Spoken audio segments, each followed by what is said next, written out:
This week on The Wise Guys.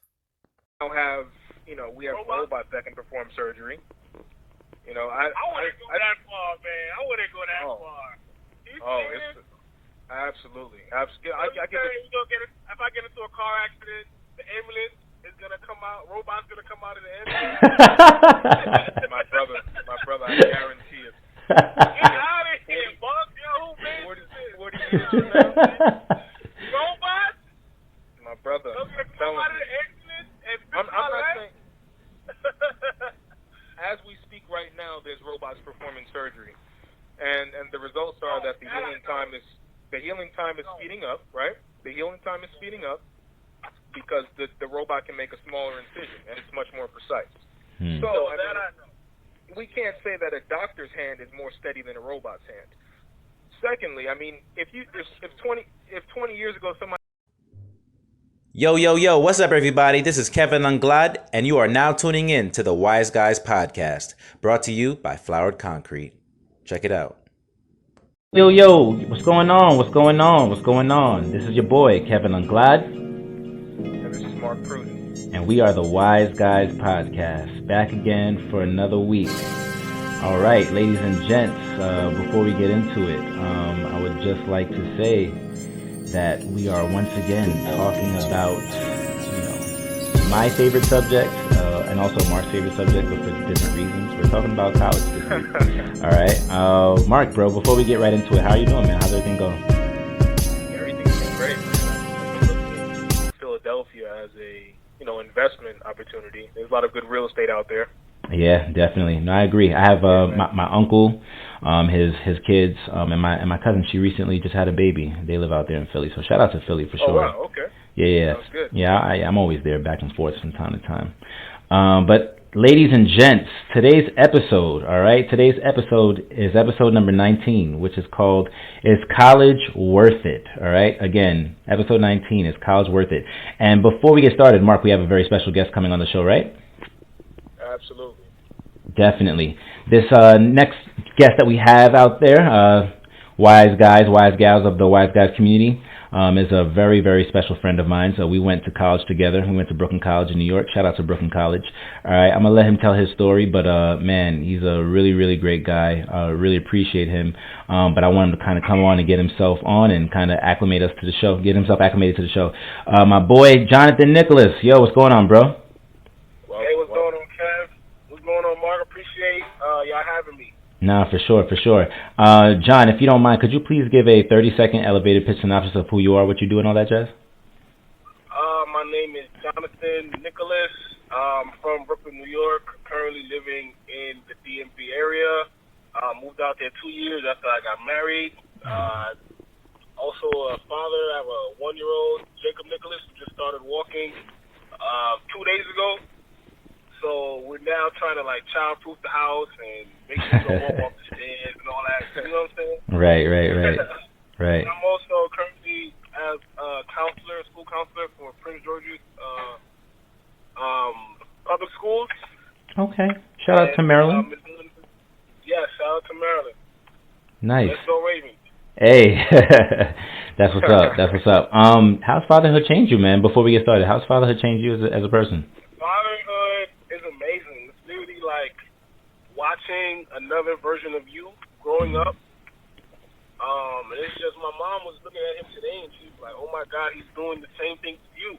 Right. Like he just gets up and falls, gets up and falls. He falls 100 times, he's going to get up 100 times. Right. He's a fighter already. Excellent. That's really dope. Cool, man. Shout out to Jacob, man. Again, powerful name even coming from the Bible. So the fact that y'all named him that says a lot. Yeah, man. Oh, cool. So let's get started, guys, with the show for today. So we have 2 segments. I'm going to start off with the first one, which is called Relevance of College. All right, guys? Relevance of College. So, John, I'm going to start off with you, and then, Mark, you can follow up. I'm going to let John go first since he's our guest. The question is college still relevant in 2020? So, again, John, the question is college still relevant in 2020? What are some of your thoughts? College is... With this question, you can go neither. There's no right or wrong answer, I feel like. But for the sake of the argument, I'm going to say college is the way to go. It's not just a major or a degree. It's networking. It's building your mental capacity, having deep conversations with your peers, meeting new people, learning from professors, people who are in that particular field that you're trying to be in, and learning from them and gaining knowledge from their experience. So with all that being said, I'm going to say college is very relevant in today's society. Excellent. Mark, how about you? What do you think? I feel like college is no longer relevant in this economy.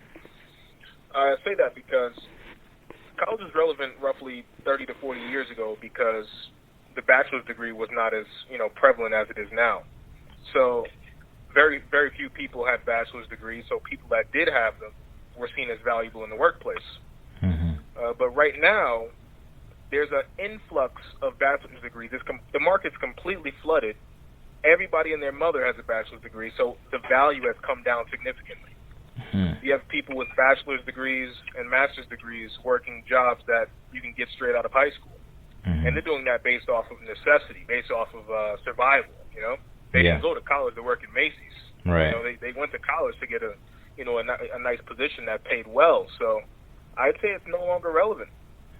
Interesting. Unless you want to take on a profession such as law or be a medical doctor. Mm-hmm. Yeah. Other than that, and even like the medical field, those jobs are going to be gone in 20 years because we now have, robots that can perform surgery. I wouldn't go that far, man. I wouldn't go that far. It's absolutely. I get it. If I get into a car accident, the ambulance is gonna come out. Robot's gonna come out of the ambulance. my brother, I guarantee it. Get out of here, boss. Yo, who made this? 40 years from now. Robots? My brother. They're gonna come out of the ambulance and I'm not saying. As we speak right now, there's robots performing surgery, and the results are that the healing time is speeding up, right? The healing time is speeding up because the robot can make a smaller incision and it's much more precise. So we can't say that a doctor's hand is more steady than a robot's hand. Secondly, if 20 years ago somebody told you there's going to be cars driving themselves, you would have laughed just like you just laughed at when I said the robot's coming out. You know what I mean? You would have been like, no way, your car's driving itself. I'm going to send you a digital letter. What is that? An email? We have trucks on the road right now, completely controlled by robots, self-driving trucks. We talked about this. Trucks. Yeah. In 40 years, there will be no jobs. None. Zero. Because a robot can outperform any human. They're going to slowly... I don't want to go too deep, but I can go on forever. No, it's fine. No, it's fine. I wasn't trying to cut you up. I just wanted to allow John to ask his question or say whatever he was going to say. Go ahead, John. I wanted to hear how you was going to respond to him. Do you look forward to that? Well, no, it's scary. I have no idea how humans will receive compensation. They might have to do like a universal basic income where everybody receives a check because they are completely useless. Well, look, man, I know we're talking about education. One job that will always be around is a teacher. I don't care if it's 1,000 years from now, a teacher will always have a job. It's true. No, I'm not laughing because I'm not laughing because of what you're saying. Right. It's true though. Why would we need teachers? What, you gonna learn from a robot too? You're not gonna talk to nobody? My brother. We also be robots here. I like that you said you're not gonna talk to robots nobody in the classroom to replace teachers. Now, if we really look at the technological... John, let him talk, man. Let Mark talk. Let Mark talk. If we look at the technological advancements like Elon Musk right now, he's developing something called Neuralink, right? So, his explanation was, you're a smart guy, right? You're a smart guy standing alone, right? You guys went to college. I agree that you guys are both very intelligent. Mm-hmm. Are you smarter with your cell phone in your hand? The answer is 100%. Why? Because you can Google anything and you have access to all the information in the world. Mm-hmm. He's developing a way to connect the cell phone or some type of computer to the brain directly. Mm-hmm. Now, the brain functions through brain waves, as we say, and brain waves are very similar to radio waves. It's very easy to have your mind control a device. We already have this implemented in hospitals right now. The robotic arms that they implant on people, they function from brain waves coming from the brain to that arm. If we develop a device that connects the internet to the brain through brain waves, we now have geniuses, cyborgs, you know what I mean? So why would I need a teacher if I have access to the internet with unlimited information? Because that's fiction. That's fiction. Whoa. I don't believe that. Well, I mean, you got to do your research, brother, because Elon Musk is already. Elon Musk is going to put a chip in my mind, giving me. Why would we need that type of power, though? Why would everybody? Why do we need self-driving cars? Why do we need cell phones? That's a good question. You can say, why do we need light? We have the sun, right? Why do we need light in the house? We have the sun. You can say why for anything, but you can't stop technology. Technology will always develop. You can't stop the development just because you're comfortable where you're at, in life right now, where it's like, I don't need a self-driving car. I don't need, a robot, carrying me, downstairs. I don't need this. I don't need that. It's not about what you need. It's about what you're going to get. Well, it's about what's going to be available to you. Gentlemen, for the sake of time, I have a wealth of other questions to get to, and a wealth of other information to pour out and share with you all, and we want to and we want to be respectful of everybody's time, including John. I know John got a lot of stuff going on today. So actually, Mark, we're still not going to lose the thread of what you're saying, because I actually wanted to connect this to our next question. And then Mark, I'll let you start off first, and then John, you can respond. And John, allow Mark to get his thoughts and his ideas out first. All right. So no, you're good, man. No worries. We love the passion, though. We wish more of our guests had this type of energy. This is excellent. I know Mark likes it because it puts it to the test. So Mark, I'm gonna start off with you, and then John again, counter and sound off afterwards. The second question to follow up is, Mark, remember I shared that article with you earlier today about the young lady who wanted to go to NYU so bad, and she literally was on the brink of taking out the loan and talking to her parents about it, and her parents kind of like took that thought out of her mind to the point where she was miserable. So the question I wanted to ask you all is, do we allow college to hone and shape our identities as people? So again, the question is, do we allow college to hone in and shape our identities as people? For example, would I be any different as Kevin Unglad had I, not went to Brooklyn College and I would have went to Harvard or Howard? So do we allow these colleges to hone and shape our identities as people and our worth and as well as, our value and what we're able to do? Mark, start off. Yeah, definitely, bro. I can agree with that because, we talked on that earlier today, where, people are really paying for the brand and not paying for the education level. It's just almost as if if you pull up in a Honda, people are going to say, oh, nice car. But if you pull up in a Benz, they're going to say, wow. And so it's almost the same effect. Yeah. It's almost the same effect. If I went to, a community college or I went to a state college, opposed to going to, Harvard, Yale, or something like that, people are impressed by the name. They're not impressed by the accomplishments. They're not impressed by what you did at the school. They're impressed that you went, and that's all you need. So, America's all about brand. It's all about consumerism. So people want the biggest brand. They want the one with the most prestige. Mm-hmm. And it's never going to be the cheapest one. It's always going to be the most expensive. So people they love that. They put the bumper sticker on the back of their car. I went to Penn State. I went to this school or that school. And they just want to show it because they didn't get any value, so they have to use the name as value. It's interesting that you say that before John goes on. It's interesting that you say that because within the article itself, the girl, prior to her sitting down with her parents and making that sound financial decision about whether it was in her budget or not, in terms of being able to afford NYU, the first thing she did, Mark, was went out and got a bumper sticker to put on her car that said NYU. Right. That's crazy. Yeah. That's really, really crazy. John, sound off. We'd love to get your thoughts. Is college, do we allow college to hone and shape our identities as people, depending on what kind of college it is? I say yes, but I agree with everything Mark said. Like, so for me, I'm in the DMV area. Mm-hmm. A lot of people who work in Prince George's County went to Howard. I'm sure you can imagine that. Yeah. So anytime I'm in a meeting, right, and the presenter says, I'm from Howard University, everybody goes crazy. Wow. Everybody goes crazy. You know what I'm saying? It's a party real quick. Yeah. I'm over here like, y'all not better than me because I went to Brooklyn College and I'm from New York. So, you know, it's all superficial. It really doesn't matter. And also, if you're in a job where somebody can have an associate's degree and somebody has a master's degree, you guys are still working in the same place, doing the same thing, communicating with each other, working with each other. Mm-hmm. You know, y'all have one common goal. Yeah. So with that being said, does it really matter?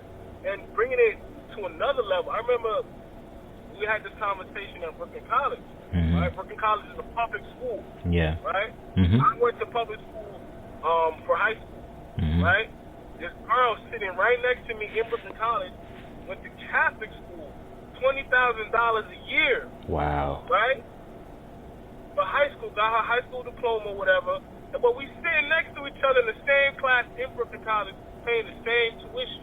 Wow. So, you know what I'm saying? Yeah. You know what I'm saying? So, on another level, in the college level, saying the same thing. It kind of goes back to the first question. You know, is college still relevant? Mm-hmm. You know, it's all tied into each other. And like you said, it is a brand. Mm-hmm. You know, but if you do have that Harvard brand on your resume, you're guaranteed a job, not just in America, but probably anywhere in the world. Yeah. Yeah, that's true. Mm-hmm. So I can't completely shut it down. Mm-hmm. You know, if I have a Howard, you know, like I just, you know, you heard what I just said about Howard. Yeah. But if you have that Howard brand, still, you know what I'm saying, you're gonna find a job. Yeah. So I'm not gonna completely throw the baby out with the bathwater. I hear that. You know, it's interesting because, quick story before we move on to our next segment. I remember when my first semester in college, I was going to LIU, post LIU out in Long Island in Brookville. Shout out to Post. But unfortunately, I only did one semester there my freshman year back in 2009 because, you know, it was just too much money. Mind you, I didn't get, I didn't take out a loan. You know, I got some financial aid assistance in terms of Pell and TAP, but, you know, my mom was paying, you know, tuition for me, you know, out of pocket. And I remember like halfway through the first semester, she was like, no, we can't do this. You got to get out of here because this is too much money for me. By the time you're done in your 4 years, I'm going to be completely broke. And, you know, not knowing anything in regards to finances and college and money and how you know, and how all that worked, I was like, okay, Mom, not a problem. So, you know, I didn't fuss, I didn't fight with her. I was sad, but, you know, I had to do what was best for her and her finances. So I decided to, transfer for the following semester, the spring semester, to Queensboro. And I remember it vividly like it was yesterday, getting on that Q30 bus, you know, heading to Queensboro, January of 2010. And I saw some people I went to Martin Van Buren High School with. Shout out to Martin Van Buren. And they were on the bus, and I was like, oh man, I forgot these people were going to Queensboro. So I'm walking to the back of the bus, and they're like, yo, Kev, yo, what up, bro? What's going on? And I'm like, hey, what's up, guys? They're like, yo, where you headed, yo? I'm like, I'm going to school. They're like, wait, don't you go to LIU in Long Island? I'm like, nah, I transferred. I'm going to Queensboro. They're like, yo, we go there. They're like, yo, it's a good school, yo, you're going to love it, all this other stuff. And I swear to you both, I wanted to just break down and cry. I was like, oh my gosh, like, I did not want to. And again, it's not really an indictment versus the school or like some kind of vendetta I had against the school. It was more so like, I remember these guys. Like, no offense to them, they're cool, but these were some of the most, hypocritical, clumsy clowns you could possibly ever going to school with at Martin Van Buren, who only cared about basketball, didn't really do that well with their grades. They were like subpar average students. I was like, oh boy, here it goes. High school part 2. Well, time to do it. But man, I was so embarrassed. And I remember that whole entire week riding the bus just feeling that way. So the reason why I say that is because now looking back at it, me being 28 as opposed to me being 18, 10, 11 years ago, now when I look back at it, I'm like, wow, like, at the end of the day, whether I would have gone to post-university and stayed there my whole 4 years or not, I probably would still be in the same predicament and same place where I'm at now, except that I would probably have more, student loan debt. You know what I'm saying? So looking back at it as 10 years later, as a wise older man, I'm like, wow, like, I was crying about it before, but looking back, I'm like, what were you crying about? Like, you went to school, you still got a degree, whatever, whatnot, whether that value was deemed better or not, and you still pushed through. I think America does this thing where it truly conveys that you must go to a brand. You have to. If you don't achieve by going to a brand school, you're nothing. So I think that caters back to both of your points. But yeah, so I'm still trying to keep this pace going, due to the time constraints.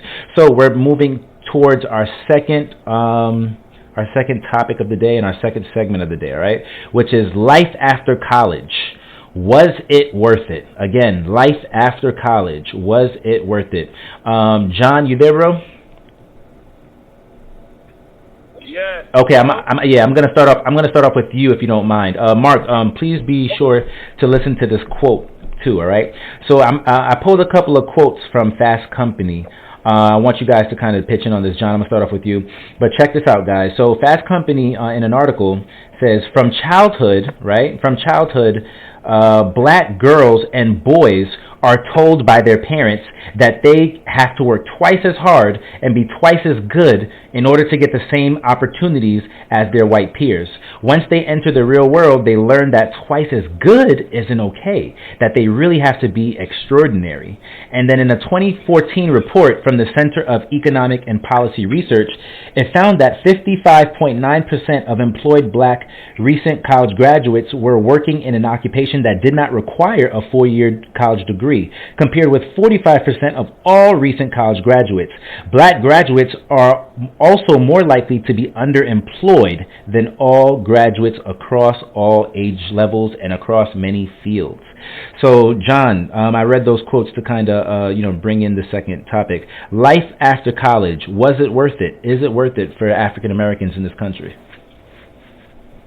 Oh, man. You see, this question, I know what I'm going to say. All right. So we as black people, we've always, education wasn't always given to us. So with that being said, in 2019, it's a privilege for any African American to come to school, to go to university. So with that being said, it's very important for us to go to school. So life after college is worth it. For me personally, I've brought this before. Mark might disagree with me, but a profession that will never die is a teacher. Right now, 2019, 2020, we're not going to be being replaced by robots. So with that being said, I will always have a job in education. When I left New York to come to the DMV, I wasn't really worried about finding a job because I knew as a black man in education, I'm rare. There's not too many of us in education. Only 3%. So I knew I was going to find a job. 3% nationwide. 3% nationwide across the country. Oh, wow. Black men. Yep. Well, okay, so with that being said, I knew I was going to be able to find a job. Right. So life after college, I guess I'm answering this for Cam too now. It's good. Yeah. It took me about 4 weeks to find a job, which is pretty much the summertime. So with that being said, now on the other side, there are loans and all that, but I'm not gonna get into that. My answer is life after college is good. Okay, Mark, sound off. Yeah, definitely. I mean, I think life after college is great, but it all depends. It really depends. What is the ROI on your degree? No one knows. Why? Because you just said you're guaranteed a job, because you're a teacher. But one can get a teacher's salary without a degree. So what is the ROI on that degree? It must be zero. If I can get a job that's the same salary, there is no return on investment on that degree. Then what's the difference maker? There is none. We just fed into this notion that you must get a degree. We did that. Now what? Now we have a bunch of debt. Now, actually, if we factor in the debt and the degree, there is no ROI. The ROI is actually negative on a degree for, let's just say for the teaching realm. But I mean, like we said, doctor, lawyer, engineer, those are ROI positive degrees, one would say. Mm-hmm. But there's a lot of majors out there that are completely scamming people. Mm-hmm. There is no job market for that major, and people are taking this major because I guess they don't know where else to turn, or they believe that's their passion, and they end up not getting anything out of it. What they got was... See, with that being said, I feel like education should have... We've been teaching the same curriculum since nearly, 1900. With that being said, some of these things got to go. They need to start teaching credit building, if I want to buy a house, yeah, for real. Chris don't know what to do with credit cards and finances and all that. You don't think that should be taught? It should be taught, but it will not be, because that will be detrimental to the economy. I mean, we have this thinking. Mm-hmm, we have this thinking where the school is and the government is there to help and teach us, for us to be great and to be rich. They have no vested interest in us being rich. They have a vested interest in us being customers. So why should I teach these kids about credit when they can grow up, treat their credit terribly, overspend, buy things they don't need, and further this economy? You know what I mean? School was implemented, to create employees, or essentially slaves. You're creating a bunch of people to work for you. Mm-hmm. That's why we have a lot of these schools that are sponsored by great entrepreneurs. Like you have colleges sponsored by, I don't really have a good amount of names, but they donated to these schools and they created these colleges so that they can have a pool of employees. Now, we've got the notion that a job is good and there's nothing wrong with a job, but to work for someone for 40 years, be a boss. Yeah, exactly. But I'm just saying to work for someone for 40 years. Everybody can't be bosses, man. Everybody can't be. There's only one seat at the head of the table. It's not 100. Everybody ain't built to be a boss. Some people are literally built to be employees. And no, what's wrong? There's a person out there who cleans floors every day and is a happy person. They not right. Money isn't everything. Yeah, yep. Exactly. And so with that being said, so what? Yeah. Gentlemen. To say so what to wealth building, that's a bit, that's not right. That's kind of selfish. I mean, you want to have something to pass down to your kids and their kids and their kids. To say, so what? I don't care about wealth. I don't care about building anything. I'm just going to do what I do to feed myself. That's like a selfish mentality, because we got to look out for the next generation. Don't you agree? Of course, I agree with, but that can still happen. How? You could be an employee and still have money. Absolutely. Is that possible? Yeah, no, you make it sound like oh man, you guys are too much. Having a boss is the end of the world. All right. For the sake, hey. One second. No, there's nothing wrong with having a job. I wasn't implying that at all. What I was implying that to be comfortable with that position of not building. I mean, if you're going to clean floors, you should have a goal of elevating to that, to where you're doing something else to bring more money. Don't be surprised if there's a janitor with $1 million in his bank account. That's all I'm saying. How do you do it? Cleaning floors, working hard. It's America. You haven't used the word investing yet, my brother.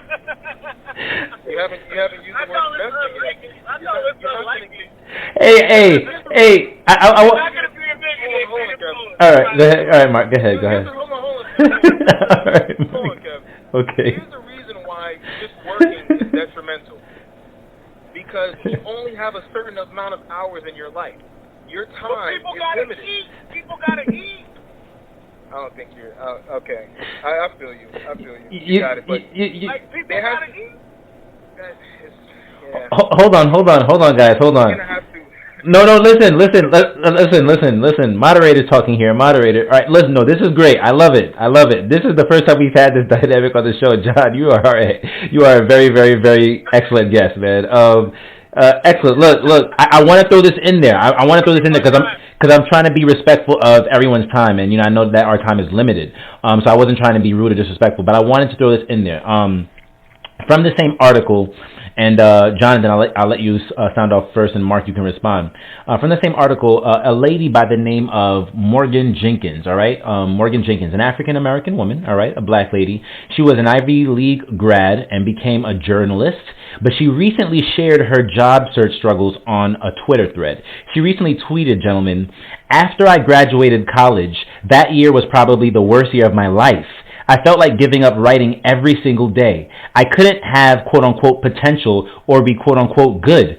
Good is for the white women. I had to be, excuse my language, fucking extraordinary, and it almost destroyed me. I never want another person of color to go through what I went through. I thought my light was dimming all the time. I felt worthless in so many ways." Gentlemen, I'm starting with John. Why do you think she feels that way? What would present a black African woman as an Ivy League graduate to feel that way in comparison to the status of white women in her same position? What field did you say she was in? Journalism. She's a journalist? Yeah. Wow. Well, honestly, if you ask the next person the same question, you're gonna get a different answer. For her, it's very unfortunate that she goes through that, but you shouldn't associate her struggle with you because everybody's gonna woe is me. That's just how life is. Everybody's not gonna be in a perfect situation. After the rain comes the sun. So let's talk. What was her name? What did you say her name was? Morgan Jenkins. We gotta ask Ms. Jenkins, literally in going towards 2021, after a year, what's her situation going like? Because nobody has it easy.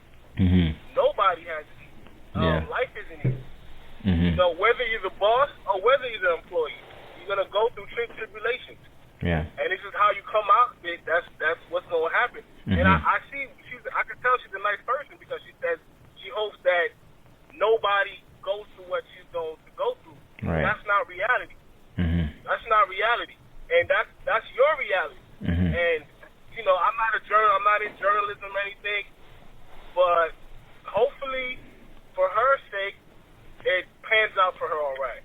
Yeah. But I feel like any black female journalist, don't deter yourself from being a black journalist just from her one negative experience. Yeah. Look at Stephen A. Smith. He's the top athlete. He's the top paid journalist in ESPN. Yeah. I know we were talking about a black woman, but ESPN is filled with black female journalists. Are they really though? Are they really though? I don't know. Well, most of them are former athletes. True. That's true too. They're all former NBA players. Right. From what I know, but I don't want to speak too much on that because I don't have the exact stats. Right. Don't let one person difficulty ever deter you from your goal, your path, whatever you want to do. Yeah. And ladies and gents, if you actually want more information on that, please refer back to our one of our previous episodes, episode 17, More Than an Athlete, which actually features a very good friend of me and Jonathan, John McLeod, or as we used to call him on the basketball court, Lil John. He works at ESPN, so he's definitely a more person who's in it, who sees it every day. So definitely please refer back to that episode if you haven't. But Mark, what are your thoughts on Ms. Jenkins and her time of adversity? Yeah, I definitely have to agree.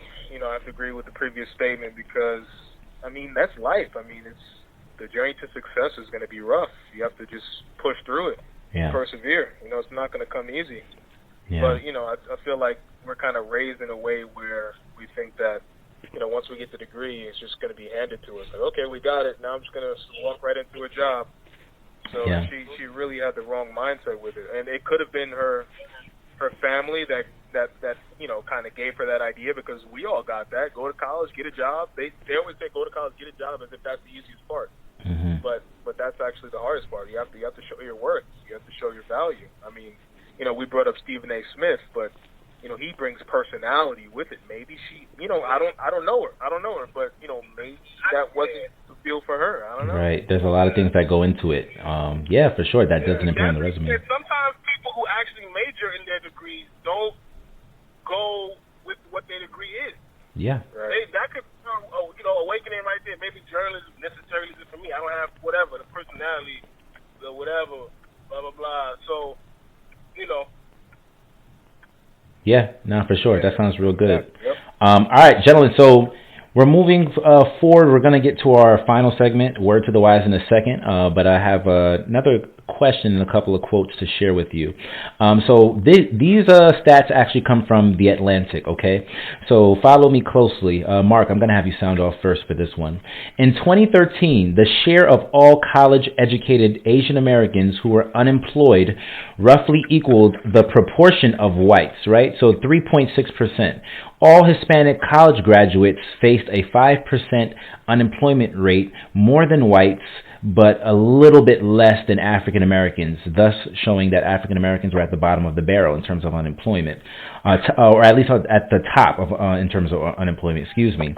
And so, in her 2013 book, The American Non-Dilemma: Racial Inequality Without Racism, Nancy DiTommaso, a professor at Rutgers University, concluded that racial inequality isn't rooted solely in racist ideas or conscious efforts to exclude some groups from distinct opportunities.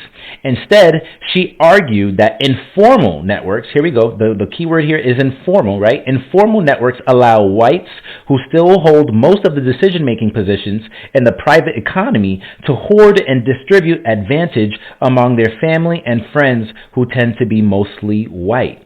All right. So with that being said, I want to connect all of this information to this question, gentlemen. Our final question for the day. Are African Americans discriminated against when applying and interviewing for jobs, especially as first-time graduates in the job market? Again, are African Americans discriminated against intentionally when applying and interviewing for jobs, especially as first-time graduates in the job market? Mark. I'm going to have to say no. And I'll say that because,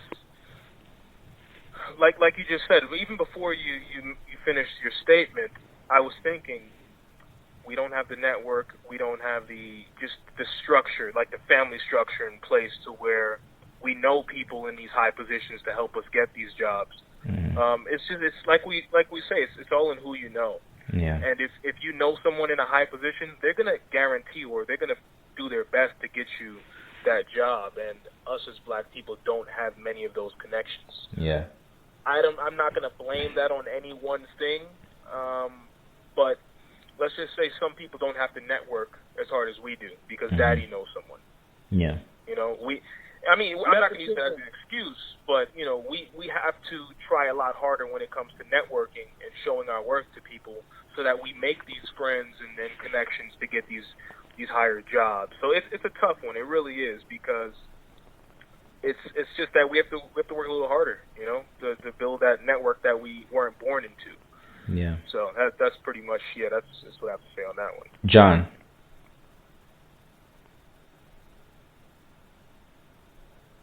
Any thoughts?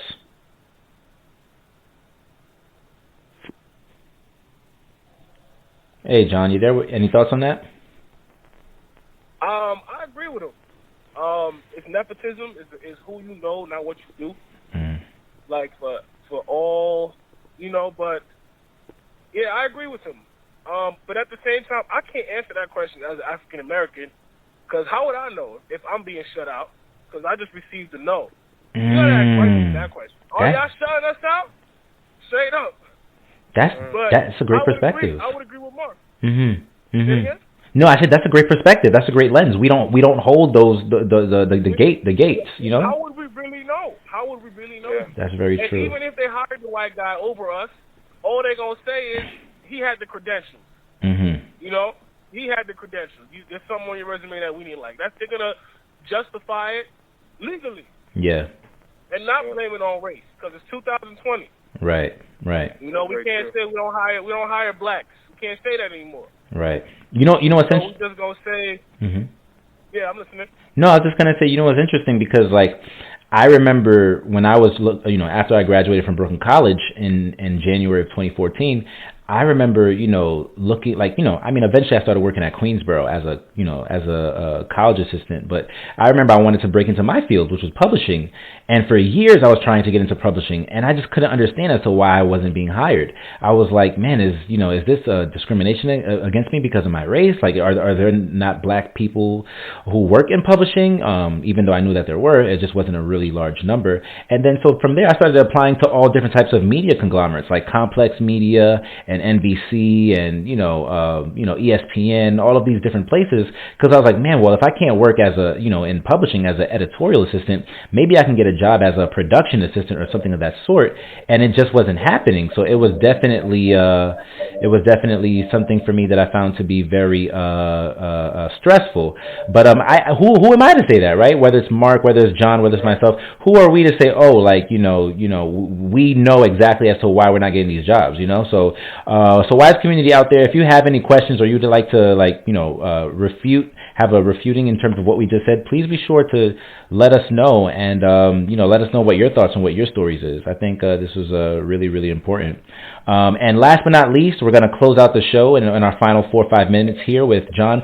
We're going to close out with our final segment called Word to the Wise. So John, I already explained it to you. I already let you know how Word to the Wise goes. Pick a word and you expound upon it in regards to our topic. And again, our episode today was called Is College Worth It? Mark, do you want to start off with Word to the Wise for today? Yeah, sure. Let's see. I think I'll go with, I'll just say push, because there's always going to be, obstacles in front of you, and you have to push forward. You have to want it that badly. Mm-hmm. Because, like you said, Kev, we have to work that much harder than others. Mm-hmm. And if we know that, we have to be intentional, and we really have to give it 150%. Yeah. Because we don't have the networking connections as other people. We don't have the just the resources. So we really have to just run, man. Just put everything, all of your being into it. Just to establish something in your family and build some wealth. Yeah. You really have to. You have to almost. I like to say, like I put my life. Like I sacrificed my life to build wealth for my family. So, you really have to have that mentality if you want to build something for your family. You have to really go all in for it. So you can't give up. Yeah. You can't take the rejection and just completely give it up. You have to just keep pushing. Right. So yeah, I'll use that one. For sure. And my word to the wise today is strategize. I'm going to be short and sweet because I want John to close it out, but strategize. Be sure that if college is in your future, make sure you know as to why you're going to college. Are you going to become a doctor? Are you going to become a lawyer? Is there a sector within the United States of America that needs you, and that need for employment is high, and you can actually fit that criteria?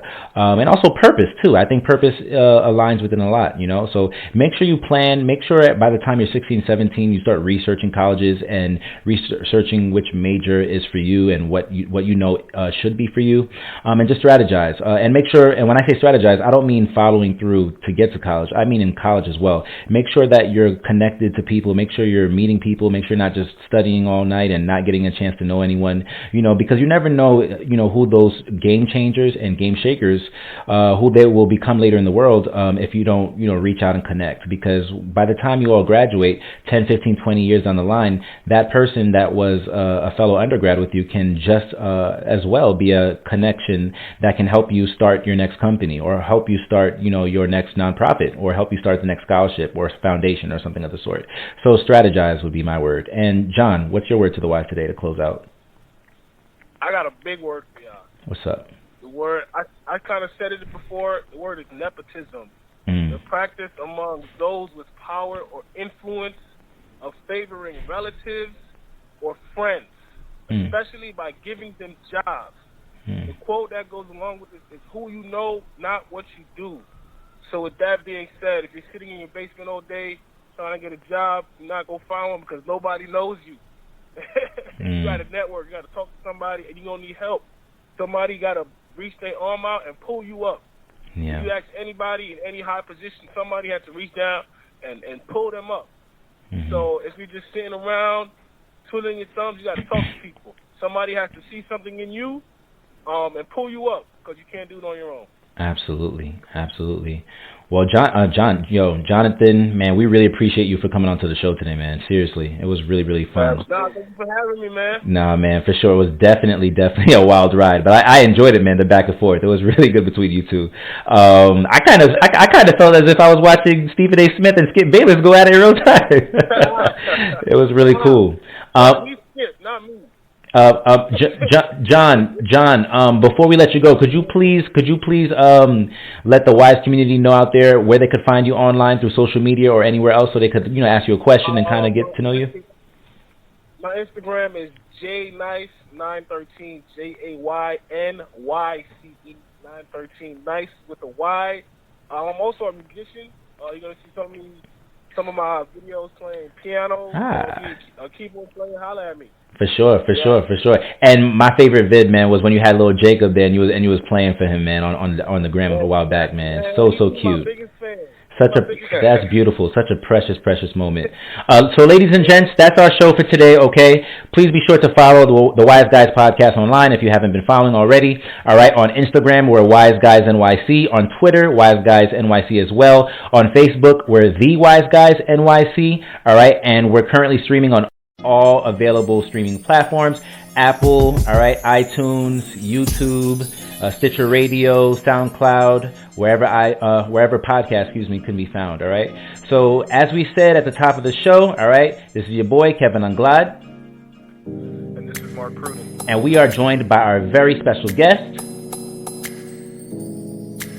Nicolas, and we are the Wise Guys podcast. We hope you enjoyed. We'll see you all next week. Stay wise. Do it for Haiti.